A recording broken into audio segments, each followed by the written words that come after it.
बहुत ही शक्तिशाली मंत्र है ओम हम हनुमते नमः।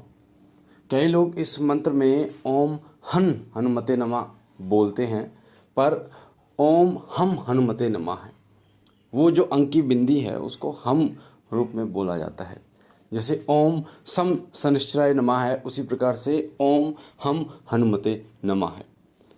उसी प्रकार आपने माता दुर्गा का मंत्र सुना है ओम दुम दुर्गाय नमः। तो जो मैं का उच्चारण है वो एक सही उच्चारण है इस मंत्र का, ओम हम हनुमते नमः, ओम हम हनुमते नमः इस मंत्र का। और हनुमान जी का जो बीज मंत्र है वो भी हम है, हम ये हम हनुमान जी का बीज मंत्र है हम। तो हनुमान जी के बीज मंत्र का उच्चारण जब आप हम कर रहे हैं तो इस मंत्र में भी ओम हम हनुमते नमः इस प्रकार से बीज मंत्र लगा हुआ है, तो इसका भी ओम हम हनुमते नमः मंत्र का जप करेंगे। ये मंत्र इतना शक्तिशाली है कि हनुमान जी को प्रकट करने में ये मंत्र काफ़ी है। कैसे प्रकट करने में? साक्षात भी हनुमान जी आपको दर्शन दे सकते हैं। ऐसा नहीं है कि इस कलयुग में हनुमान जी के दर्शन ना तो हुए हैं ना होंगे। हनुमान जी के दर्शन गोस्वामी तुलसीदास जी ने इसी कलयुग में किए हैं, और प्रभु श्री राम लक्ष्मण जी के भी दर्शन इसी कलयुग में किए हैं। और हनुमान जी तो जागृत देव हैं, वो तो अजर अमर हैं, तो वो तो इस संसार में अभी भी हैं, तो वो तो दर्शन आपको साक्षात दे सकते हैं। पर कब दे सकते हैं ये बहुत महत्वपूर्ण है। उनकी जो ऊर्जा होती है वो बहुत ही तीव्र होती है, बहुत ही तीव्र। भगवान सूर्य ने उन्हें अपनी ऊर्जा का 100वां भाग जो है वो वरदान के रूप में दिया है। तो हनुमान जी के अंदर जो तेज है, उस तेज को देखने के लिए जो दृष्टि और जो क्षमता चाहिए वो हनुमान जी की कृपा से ही प्राप्त हो सकती है किसी व्यक्ति को। और ये जो मंत्र है ओम हम हनुमते नमः, ओम हम हनुमते नमः, ये मंत्र आपको उस ऊर्जा को अनुभव कराता है, वो ऊर्जा प्रदान करता है कि आप हनुमान जी के दर्शन कर पाते हैं इस मंत्र से। ये मंत्र बहुत ज़्यादा शक्तिशाली मंत्र है, इसलिए इस मंत्र को हल्के में आपको बिल्कुल भी नहीं लेना। क्यों? सबसे पहली बात तो ये कि इसमें बीज मंत्र समाहित। अब कई लोग ये बोलते हैं कि गुरुजी इस मंत्र के द्वारा जब हमने जप किया तो बुखार चढ़ जाता है, कई बार सिर दर्द होना शुरू हो जाता है, ऊर्जा इतनी ज़्यादा उत्पन्न होती है कि वो उस ऊर्जा को संभाल नहीं पाते। और कई लोग का तो इतना भी कहना होता है कि उनका ब्रह्मचर्य वो ना चाहते हुए भी खंडित कर देते हैं, हो जाता है। तो मैं आपको बता दूं, ये जो मंत्र है बहुत ऊर्जावान मंत्र है, बहुत ही ताकतवर मंत्र है हनुमान जी का। और इस मंत्र को जब आप जपते हैं तो आपको ये समझना हो चाहिए कि अगर आपका कोई गुरु नहीं है, अगर आपका कोई गुरु नहीं है तो भगवान शिव के ओम नमः शिवाय मंत्र की एक माला जरूर जप करें, और भगवान शिव को स्नान जरूर कराएं, हर सोमवार गुरु रूप में स्नान कराएं। तो इस मंत्र की जो ऊर्जा है वो नियंत्रित रहेगी। आपको बता दूं, गुरु जो होते हैं ना वो ढाल की तरह काम करते हैं हमारे साथ। कोई भी शक्ति अगर आपको किसी प्रकार से भी नुकसान पहुंचाने की कोशिश करती है तो गुरु सामने खड़े हो जाते हैं।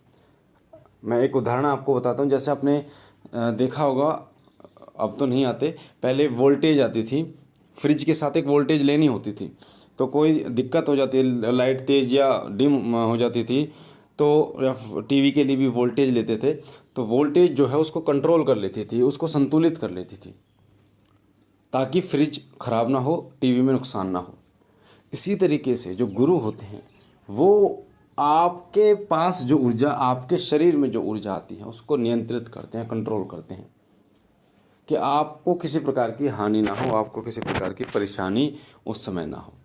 और एक बात और बता दूं, जब भी आप हनुमान जी के ओम हम हनुमते नमः मंत्र का जप करें तो राम नाम का गुणगान जरूर करें। चाहे आप भगवान श्री राम का भजन गाएं, भगवान श्री राम के नाम का जो है स्मरण करें, या भगवान श्री राम की स्तुति करें, पर राम नाम का स्मरण जरूर करें।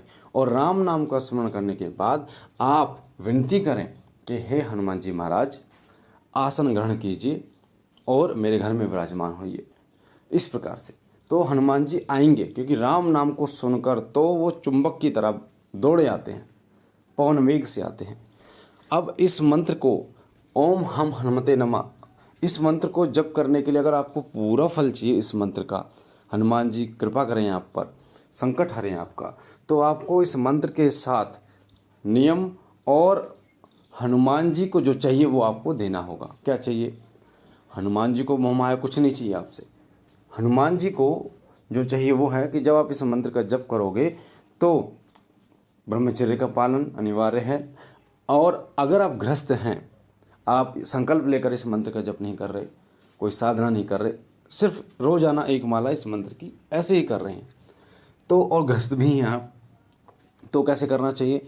वैसे तो ब्रह्मचर्य के बारे में मैंने आपको पिछले वीडियो में बताया है कि ब्रह्मचर्य किस प्रकार से आप रह सकते हैं, और एक व्यक्ति गृहस्थ में रहकर भी ब्रह्मचर्य पूजा का फल वो प्राप्त कर सकता है। वो मैंने आपको पिछली वीडियो में बताया। कई वीडियो में वो वीडियो नहीं सुनी आपने तो आप YouTube पे लिखेंगे कि ब्रह्मचर्य का पालन कैसे करें या ब्रह्मचर्य रहकर पूजा कैसे करें, शिव कृपा लास्ट में ज़रूर लिखना, तो वो वीडियो आपके सामने आ जाएगी। और कोशिश करूँगा मैं भी आपको उसका लिंक देने की, अगर आप कमेंट करेंगे तो। ब्रह्मचर्य का पालन जरूरी होता है उसमें, अगर आप संकल्प लेकर करते हैं। नहीं करते हैं संकल्प लेकर तो आप गृहस्थ में जीकर भी हनुमान जी की इस मंत्र का जप कर सकते हो, और उसका फल भी पूर्ण रूप से आपको प्राप्त होगा। हनुमान जी की पूजा में तामसिक चीज़ें बिल्कुल भी आपको नहीं खानी, मीट मांस मछली और तामसिक चीज़ें बिल्कुल भी आपको नहीं लेनी, और ना ही आपको बियर दारू शराब इनका सेवन करना है। मानसिक ब्रह्मचर्य बहुत ज़रूरी होता है। अपनी नज़रों को झुकाकर चलिए, किसी की बहन बेटी को गलत नज़र से ना देखना, ये इसका प्रभाव बहुत ज़्यादा पड़ता है। जिस देवता की आप उपासना करते हैं ना, उस देवता के गुण आपको स्वयं को ग्रहित करने पड़ते हैं। स्वयं उसको ग्रहण करोगे तभी वो देवी देवता आप पर कृपा करेंगे, आप पर आपकी झोली भरेंगे। जब तक मंत्र जप चलता है कोशिश ये करना है कि आपके पैर से चींटी भी ना मरे। वैसे तो ये सनातन धर्म सिखाता है कि किसी को दुख ना देना, किसी की निंदा ना करना, किसी के बारे में उल्टे सीधे बातें ना बोलना, किसी का जो दिल है वो दुखना नहीं चाहिए आपकी वजह से। आपके घर परिवार वालों को तो बिल्कुल भी नहीं, पर किसी और व्यक्ति का, और आपके पैर से किसी जीव जंतु जानवर की मौत ना हो, मृत्यु ना हो, उसको कष्ट ना हो जब आप साधना करते हैं। वैसे होना ही नहीं चाहिए, कभी आपको करना ही नहीं चाहिए। तो इन चीज़ों का विशेष रूप से आपको ध्यान रखना चाहिए।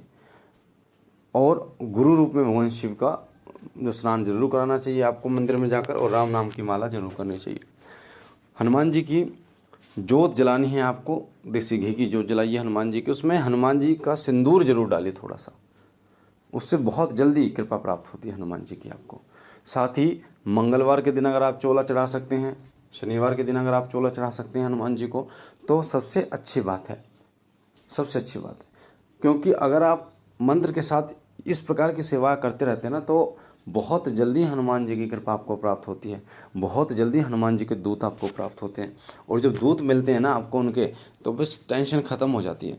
क्योंकि हनुमान जी एक ऐसे देव हैं, जब इनकी आप उपासना करते हो तो ये आपकी नकारात्मकता नेगेटिविटी को तो ख़त्म करते ही हैं, आपके घर की और आपकी सुरक्षा के लिए आपको दूत भी प्रदान करते हैं, शक्तियाँ भी प्रदान करते हैं, जिससे कोई नकारात्मक शक्ति, कोई चौकी छोड़ रहा है, कोई चौकी नहीं छोड़ पाएगा आपके ऊपर, या कोई प्रेत आपको लग गया वो नहीं लग पाएगा, आपके शरीर में प्रवेश नहीं कर पाए।